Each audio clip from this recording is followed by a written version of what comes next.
আমরা একটা যুদ্ধ অবস্থায় আছি। চলতি বছরের ডিসেম্বর থেকে আগামী বছরের জুনের মধ্যে দেশে ত্রয়োদশ সংসদ নির্বাচন অনুষ্ঠিত হবে। আমরা একটা ন্যায্যতার ভিত্তিতে গঠিত একটি বৈষম্যমুক্ত গণতান্ত্রিক বাংলাদেশ নির্মাণের স্বপ্ন দেখছি।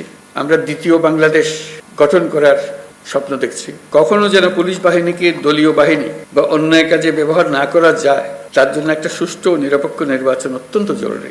আপনারা জানেন, ইতিমধ্যে জাতির উদ্দেশ্যে দিয়ে একাধিক ভাষণে আমি বলেছি, চলতি বছরের ডিসেম্বর থেকে আগামী বছরের জুনের মধ্যে দেশে ত্রয়োদশ সংসদ নির্বাচন অনুষ্ঠিত হবে। সেই নির্বাচন যেন সুষ্ঠু ও শান্তিপূর্ণ উপায়ে অনুষ্ঠিত হয়, সেজন্য পুলিশ সদস্যদের ভূমিকা খুবই গুরুত্বপূর্ণ।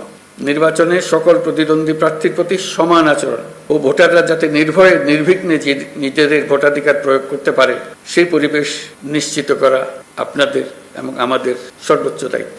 মনে রাখবেন, কোনো ব্যক্তি যদি অন্যায় বা অনিয়মের মাধ্যমে নির্বাচিত হয়, সে ব্যক্তির দ্বারা ন্যায় প্রতিষ্ঠা সম্ভব নয়। সুতরাং নিশ্চিত করুন যাতে কারো দ্বারা ব্যবহৃত না হন। সত্য ন্যায় প্রতিষ্ঠার ব্রত হিসেবে নির্বাচনে নিজেদেরকে নিয়োজিত করবেন। পুলিশ বাহিনীর সদস্য হিসেবে তারও চাইতে বড় বিষয় এদেশের একজন নাগরিক হিসেবে। ভবিষ্যতে কখনো যেন পুলিশ বাহিনীকে দলীয় বাহিনী বা অন্যায় কাজে ব্যবহার না করা যায়, তার জন্য একটা সুষ্ঠু ও নিরপেক্ষ নির্বাচন অত্যন্ত জরুরি।